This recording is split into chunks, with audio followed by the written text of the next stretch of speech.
തരുന്നത്. പക്ഷേ ഒരൊറ്റൊരു ഡിമാൻഡ്, വലം യുസിറു അലാ മാ ഫഅലു, നിങ്ങൾ ചെയ്യുന്നത് നിങ്ങൾ നിരന്തരമായി ചെയ്യാൻ പാടില്ല, വീണ്ടും വീണ്ടും വീണ്ടും ആവർത്തിക്കാൻ പാടില്ല. ഒരുപക്ഷേ തൗബ ചെയ്തതിന് ശേഷം അറിയാതെ വന്നു പോയാൽ വീണ്ടും തൗബ ചെയ്യാ. അങ്ങനെ ആ തെറ്റിൽ നിന്ന് 4-5 തവണ പടച്ച റബ്ബിനോട് കരഞ്ഞു ദുആ ചെയ്താൽ പിന്നെ അത് ആവർത്തിക്കാൻ പറ്റില്ല. പക്ഷേ നിങ്ങൾ അതിനെ ലാഘവത്തോടെ കണ്ടാൽ ജീവിതത്തിൽ നിരന്തരമായത് ആവർത്തിച്ചുകൊണ്ടേയിരിക്കും. അങ്ങനെ ലഘൂകരിച്ച് കണ്ടാൽ അല്ലാഹു പിന്നെ മാപ്പ് നൽകില്ല എന്ന് മുഹമ്മദുർ റസൂലുള്ളാഹി തങ്ങൾ പരിശുദ്ധമായ ഖുർആനിലൂടെ പഠിപ്പിക്കുകയാണ്. മഹാനായ അല്ലാഹുവിന്റെ ഹബീബ് സല്ലല്ലാഹു അലൈഹി വസല്ലം തങ്ങളുടെ സ്വഹാബിയായ ഇബ്നു മസ്ഊദ് റളിയല്ലാഹു അൻഹു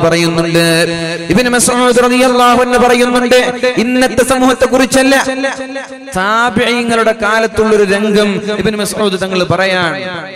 റസൂലുള്ളാഹി സ്വല്ലല്ലാഹു അലൈഹി വസല്ലം തങ്ങളുടെ വഫാത്തിന്റെ ശേഷം താബിഈങ്ങളെ കണ്ടപ്പോഴാണ് അവരോട് പറയുന്നത്, ഇന്നൽ മുഅ്മിന, മുഅ്മിനീങ്ങളായ ആളുകൾ യറാ ദുനൂബഹു, അവന്റെ പാപങ്ങൾ ഒരു തെറ്റ് ചെയ്യുമ്പോൾ അവന് തോന്നുന്നത് കഅന്നഹു ഖായിദുൻ തഹ്ത ജബലിൻ, ഒരു പർവതത്തിന്റെ താഴെ നിൽക്കുകയാണെന്ന് അവന് തോന്നുന്നു. യഖാഫു അയ്യഖ അലൈഹി, വലിയൊരു ഭൂകമ്പം വരുമ്പോ ഭീമാകാരമായ ബിൽഡിങ്ങുകൾ, പ്രത്യേകിച്ചിട്ട് ഗൾഫ് രാജ്യങ്ങളിലൊക്കെ പോകുമ്പോ 100, 80, 70 നിലകളുള്ള ഭീമാകാരമായ ബിൽഡിങ്ങിന്റെ താഴെ നിന്ന് ഭൂകമ്പത്തിൽ ആ ബിൽഡിംഗ് തലയിലേക്ക് വീഴുമോ എന്ന് ഞങ്ങൾ ഭയപ്പെടുന്നത് പോലെ ഒരു തെറ്റ് ചെയ്യുമ്പോൾ ഒരു മുഅ്മിനിന് ഭയമുണ്ടാകുമെന്ന് മഹാനായ ഇബ്നു മസ്ഊദ് റളിയല്ലാഹു അൻഹു, ചെറിയൊരു തെറ്റാണെങ്കിലും ശരി, അയാൾക്കൊരു തെറ്റ് ചെയ്താൽ ഒരു ഭൂകമ്പമുണ്ടായി ബിൽഡിങ്ങുകൾ ശരീരത്തിലേക്ക് തലയിലേക്ക് ഇടിഞ്ഞു വീഴുന്നത് പോലെ ഒരു ഭയമുണ്ടാകുമെന്ന് മഹാനായ ഇബ്നു മസ്ഊദ് റളിയല്ലാഹു അൻഹു, അവനാണ് മുഅ്മിൻ. ഒരു തെറ്റ് ചെയ്താൽ പേടിയുണ്ടോ? അറിയാതൊരു പാപം വരുമ്പോ പടച്ച റബ്ബിനെ കുറിച്ച് ഓർക്കാറുണ്ടോ? എങ്കിൽ നീ മുഅ്മിനാണ്. ഇനി ഫാജിർ, ചെമ്മാടിയാരാണ്? ഇന്നൽ ഫാജിറ, ചെമ്മാടിയായ ഒരു സഹോദരൻ യറാ ദുനൂബഹു, അവന്റെ തിന്മയെ അവൻ കാണുന്നുണ്ട്. അവൻ രാത്രിയുടെ യാമങ്ങളിൽ ഏതെങ്കിലും ഒരു കുട്ടിക്കാട്ടിൽ ചെന്ന് കഞ്ചാവടിച്ചാലും, രാത്രി ഉറങ്ങാതെ വെറുതെ സൊറ പറഞ്ഞിരുന്നാലും, കള്ളു കുടിച്ചാലും, അവിഹിത ബന്ധങ്ങൾ പുലർത്തിയാലും, പ്രേമങ്ങളിലും പ്രണയങ്ങളിലും പെട്ട് ഹറാമായ സംസാരങ്ങൾ, ചാറ്റിങ്ങും ചീറ്റിങ്ങും കോളിങ്ങും വീഡിയോ കോൺഫറൻസും ഇതൊക്കെ നടത്തുമ്പോഴും അവനൊരു യാതൊരു വിഷമവുമില്ല. സഹോദരിമാരെ, ചെറുപ്പക്കാരാ, ഇത് പരിശുദ്ധമായ കേരളത്തിന്റെ അനുഗ്രഹീതമായ ഭൂമിയാണ് നമ്മുടെ കാസർഗോഡും നമ്മുടെ മഞ്ചേശ്വരവും ഒക്കെ. നമ്മുടെ കാസർഗോഡും മഞ്ചേശ്വരം ഏകദേശം എല്ലാ ആളുകൾക്കും പ്രസിദ്ധമായ സ്ഥലമാണ്. കാരണം എന്താ പറയാ, മഞ്ചേശ്വരം മുതൽ അങ്ങ് തിരുവനന്തപുരത്ത് ഒരു സ്ഥലമുണ്ട്, അതുവരെ എന്നാ പറയാ. അപ്പൊ മഞ്ചേശ്വരം എന്ന് പറഞ്ഞ ഏത് ജില്ലക്കാർക്കും അറിയാം, കാരണം ഇത് കേരളത്തിന്റെ എൻഡാണ്. അപ്പൊ ഈ ഒരു എൻഡിൽ, ഈ ഒരു പവിത്രമായ സ്ഥലത്ത് ജീവിക്കുന്ന നമ്മൾ ഒന്ന് മനസ്സിൽ കരുതുക, ഞാൻ നിരന്തരമായി തെറ്റ് ചെയ്യുമ്പോ എനിക്ക് ഇങ്ങനെ ഒരു പേടി വരാറുണ്ട്. പഠിച്ചോനെ, രാത്രി മുഴുവനും ഞാൻ ഉറങ്ങാറില്ല, രാത്രി മുഴുവനും ഞാൻ കളിക്കാറാണ്, രാത്രി മുഴുവനും ഞാൻ ചാറ്റ് ചെയ്യാറാണ്, രാത്രി മുഴുവനും ഞാൻ തഹജ്ജുദിനൊക്കെ എണീക്കാനെന്ന് പറഞ്ഞ് ഫോൺ വാങ്ങിച്ച് എന്റെ കാമുകനോടും കാമുകിമാരോടൊക്കെ സംസാരിക്കുകയാണ്. ഇതൊക്കെയാണല്ലോ ഇന്ന് നമ്മൾ നേരിടുന്ന വലിയ വെല്ലുവിളികൾ. അവിഹിത ബന്ധങ്ങൾ, മയക്കുമരുന്നുകൾ, മാതാപിതാക്കളോട് ബഹുമാനമില്ലായ്മ, അധ്യാപകരോട് ബഹുമാനമില്ലായ്മ, നാട്ടിൽ ഒരു മുസ്ലിമിനെ പോലെ നടക്കാൻ പറ്റാതിരിക്കുക. ലോകത്ത് മനുഷ്യരൊക്കെ ഒരുപാട് വികസനങ്ങൾ ഉണ്ടായി.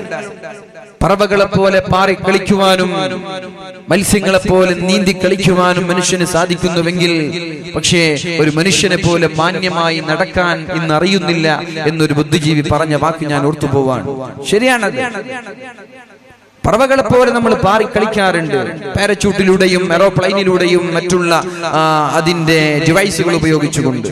ഇതേപോലെ ഓക്സിജൻ ഉപയോഗിച്ചുകൊണ്ട് മത്സ്യങ്ങളെ പോലെ കടലിന്റെ ആഴങ്ങളിലേക്ക് നമ്മൾ ഇറങ്ങി ചെല്ലാറുമുണ്ട്. പക്ഷേ ഒരു മാന്യമായി മനുഷ്യനെ പോലെ നടക്കാൻ നമ്മൾക്ക് സാധിക്കുന്നില്ല. അങ്ങനെ നടക്കണമെങ്കിൽ പരിശുദ്ധമായ ഇസ്ലാമിന്റെ പാത നമ്മൾ പിൻപറ്റണം. അല്ലാഹു തൗഫീഖ് ചെയ്യട്ടെ, അല്ലാഹു നമ്മൾക്ക് തൗഫീഖ് ചെയ്യട്ടെ. ഏതായാലും ഇബ്നു മസ്ഊദ് റളിയല്ലാഹു അൻഹു പറയുന്നു, ഒരു തെമ്മാടിയായ ഒരു സഹോദരൻ യറാ ദുനൂബഹു, അവന്റെ പാപം അവന് തോന്നുന്നത് കദുബാബിൻ മർറ അലാ അൻഫിഹി, അവന്റെ മൂക്കിന്റെ ആ വക്കിലൂടെ ഒരു ഈച്ച പാറിപ്പോയി, അതേ അവന് തോന്നുള്ളൂ.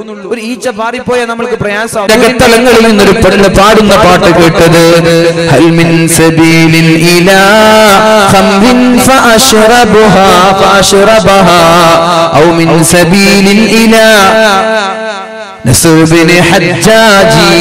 ഒരു പെണ്ണ് വീടിന്റെ അകത്തളങ്ങളിൽ നിന്ന് പാട്ട് പാടുകയാണ് രാത്രി ഉറങ്ങാൻ കിടക്കുമ്പോ. ഹൽ മിൻ സബീലിൻ ഇലാ ഖംറിൻ ഫഅശ്റബഹാ. കള്ള് കുടിക്കാൻ കള്ള് കിട്ടുമായിരുന്നുവെങ്കിൽ എത്ര നന്നായിരുന്നു എന്ന് ഉമർ റളിയല്ലാഹു അൻഹു മദീന ഭരിച്ചുകൊണ്ടിരിക്കുമ്പോ വീടിന്റെ അകത്തളങ്ങളിൽ നിന്നൊരു സുന്ദരിയായ യുവതി പാടുകയാണ്.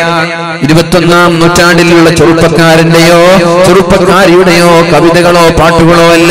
14 നൂറ്റാണ്ടുകൾക്ക് മുമ്പ് അല്ലാഹുവിന്റെ ഹബീബിന്റെ ഉമർ തങ്ങൾ ലോകം ഭരിക്കുന്ന സമയത്താണ് പാടുന്നത്. ഹൽ മിൻ സബീലിൻ ഇലാ ഖംറിൻ ഫഅശ്റബഹാ. കള്ള് കുടിക്കാൻ കള്ള് കിട്ടിയിരുന്നുവെങ്കിൽ എത്ര നന്നായിരുന്നു എന്ന്. ഔ മിൻ സബീലിൻ ഇലാ നസ്റുബിൻ ഹജ്ജാജി. അല്ലെങ്കിൽ നമ്മുടെ മദീനയിൽ സുന്ദരനായ സുമുഖനായ ഹജ്ജാജ് നസ്റുബിൻ ഹജ്ജാജിന്റെ കൂടെ കിടപ്പറ പങ്കിടാൻ ഒരവസരം ലഭിച്ചിരുന്നുവെങ്കിൽ എത്ര നന്നായിരുന്നു എന്നൊരു പെണ്ണ് വീടിന്റെ അകത്തളങ്ങളിൽ നിന്ന് മധുരിതമായ ഒരു പാട്ട് പാടുമ്പോഴാണ് മഹാനായ ഉമർ റളിയല്ലാഹു അൻഹു അപ്രതീക്ഷിതമായി വീടിന്റെ വക്കിലൂടെ എത്തിപ്പെടുന്നത്. ഉടനെ ഉമർ തങ്ങൾ എന്ത് ചെയ്തു നോക്കണം, ഒരു തെറ്റ് സംഭവിക്കുമോ എന്ന് ഭയന്ന് മഹാനായ ഉമർ ഇബ്നുൽ ഖത്താബ് റളിയല്ലാഹു അൻഹു നേരെ ചെല്ലുന്നത് പള്ളിയിലേക്കാണ്.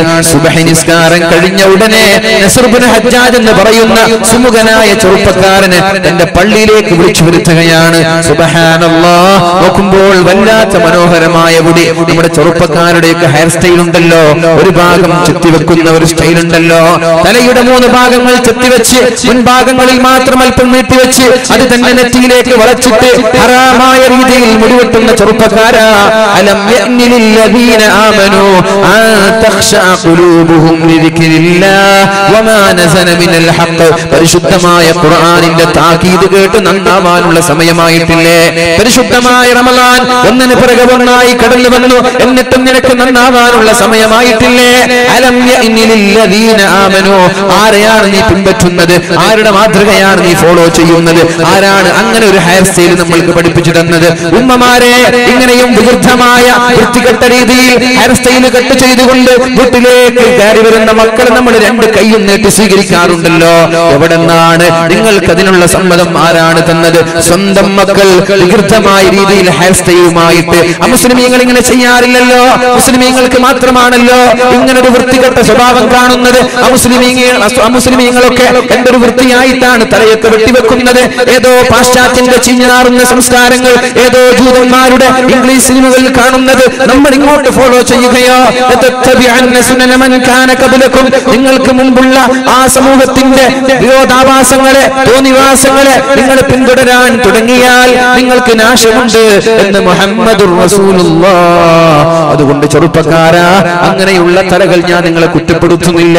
ഇനിയെങ്കിലും നമ്മൾക്ക് ബോധം വേണം. ഇനിയും അങ്ങനെ ഒരു സ്റ്റൈലിൽ നമ്മൾ തലവെട്ടരുതേ. മാന്യമായ രീതിയിൽ ആളുകളെ വെറുപ്പിക്കാതെ നല്ല അച്ചടക്കത്തോടെ ജീവിക്കാൻ ശ്രമിക്കണം. അതാണ് ഖുർആൻ ചോദിക്കുന്നത്. ഇങ്ങനെയൊക്കെ വാലുകൾ നടന്നിട്ട്, ഇങ്ങനെയൊക്കെ റമളാനുകൾ വന്നിട്ട് നമ്മൾക്ക് അല്ലാഹുവിനോട് പറയാൻ പറ്റുമോ? പടച്ചറബേ, എനിക്ക് പഠിപ്പിച്ചു തരാൻ ആളുകൾ ഉണ്ടായിട്ടില്ല എന്ന് പറയാനുള്ള അവസരം നമ്മൾക്കുണ്ടോ? യൂട്യൂബിൽ ചെന്നാൽ ലക്ഷക്കണക്കിന് വാലുകൾ, വാട്സപ്പിലൂടെ വരുന്നത് വാലുകൾ തന്നെ. എവിടെ നോക്കിയാലും വാലുകൾ. മദ്രസകൾ കൂണുപോലെ വളരുകയാണ്. എവിടെ പോയാലും ഉസ്താദുമാർ, ഖുർആൻ ക്ലാസുകൾ, ഇങ്ങനെ നിരന്തരമായി ഒന്നിന് പിറകെ ഒന്നായി വാലുകൾ നമ്മുടെ വിരൽ തുമ്പിലേക്ക് കടന്നു വരുമ്പോ അല്ലാഹുവിനോട് എനിക്ക് അറിഞ്ഞിട്ടില്ല, ഞാൻ കേട്ടിട്ടില്ല എന്ന് പറയാനുള്ളൊരു അവസരം നമ്മൾക്കില്ല. അതുകൊണ്ട് നന്നാവണേ. ഖുർആൻ ചോദിക്കുന്നത് പോലെ അലം യഅ്നിൽ ലദീന ആമനൂ. ഓ സത്യവിശ്വാസികളെ, നിങ്ങൾക്ക് നന്നാവാനുള്ള നന്നാവാനുള്ള സമയമായിട്ടില്ലേ? നിങ്ങൾക്ക് നന്നാവാനുള്ള സമയമായിട്ടില്ലേ? ഇനി എപ്പോഴാണ് നന്നാവുന്നത് എന്ന് ഖുർആൻ ചോദിക്കുമ്പോ അല്ലാഹുവേ ഞാനിതാ നന്നാവുകയാണല്ലോ, ഞാൻ നന്നാവുകയാണല്ലോ, ഈ പരിശുദ്ധമായ റമദാനിന്റെ ഈ 11ാമത്തെ ദിവസം കൊണ്ട് ഞാൻ നന്നാവുകയാണെന്ന് പറഞ്ഞ് നന്നാവാനുള്ള സന്മനസ് വേണം. അല്ലാഹു നമ്മൾക്ക് തൗഫീഖ് ചെയ്യട്ടെ. ഉമ്മമാരെ, ചെറുപ്പത്തിൽ തന്നെ ചെറിയ ചെറിയ കുട്ടികളെ നിങ്ങൾ എന്തൊക്കെയോ വൃത്തികേടുള്ള ഹെയർ സ്റ്റൈൽ കൊടുക്കാറുണ്ടല്ലോ, എന്റെ മകനൊന്ന് ഭംഗിയായി കാണട്ടെ എന്ന് പറഞ്ഞിട്ടൊക്കെ ചെറിയ ചെറിയ കുട്ടികളെ വൃത്തികെട്ട രീതിയിൽ നിങ്ങൾ ബാർബർ ഷോപ്പിൽ കൊണ്ടുപോയി മുടി വെട്ടാറുണ്ടല്ലോ. അന്ന് മുതലാണ് ഈ മോശപ്പെട്ട സ്വഭാവം അവർ പഠിക്കുന്നത്. പിന്നെ വലുതാകുമ്പോ നിങ്ങൾക്കതൊരു വൃത്തികേടായി തോന്നി. മക്കളോട് നിങ്ങൾ ഉപദേശിച്ചാൽ അവർ നന്നാവൂല. എന്റെ 4-5 വയസ്സുള്ള സമയത്ത് നിങ്ങളാണ് അവർക്ക് ഇത്രയും മോശമായ രീതിയിലുള്ള ചീഞ്ഞുനാറുന്ന സംസ്കാരം പഠിപ്പിച്ചു കൊടുത്തത്. ആദ്യത്തെ പാളിച്ച വന്നത് നിങ്ങളുടെ ഭാഗത്താണ്. ആ പാളിച്ചകൾ വരാതെ, ആ പ്രശ്നങ്ങൾ വരാതെ, ആ ന്യൂനതകൾ വരാതെ ഇനിയുള്ള ദിവസങ്ങൾ നമ്മൾ ശ്രദ്ധിച്ചേക്കണം. അല്ലാഹു തൗഫീഖ് ചെയ്യട്ടെ. കഴിഞ്ഞു പോയതൊക്കെ അല്ലാഹു നമ്മൾക്ക് മാപ്പ് നൽകട്ടെ. അല്ലാഹുവേ, കഴിഞ്ഞു പോയത് നീ ഞങ്ങൾക്ക് മാപ്പ് നൽകണേ അല്ലാ. അറിയാതെ ചെയ്തു പോയതാണ് റബ്ബേ. ഇനിയുള്ള കാലം തെറ്റ് ചെയ്യാതെ ജീവിക്കാൻ എല്ലാവർക്കും നീ തൗഫീഖ് ചെയ്യണേ അല്ലാ. നമ്മുടെ ചെറുപ്പക്കാരെ സാലിഹീങ്ങളിൽ പെടുത്തണേ അല്ലാ. എല്ലാവിധ മദ്യങ്ങളുടെയും മയക്കുമരുന്നിന്റെയും മാഫിയകളിലോ ലോബികളിലോ പെട്ടുപോയിട്ടുണ്ടെങ്കിൽ അതെല്ലാം വലിച്ചെറിഞ്ഞുകൊണ്ട് പരിശുദ്ധമായ ഇസ്ലാമിന്റെ ആ മഹിതമായ സംസ്കാരത്തിലേക്ക്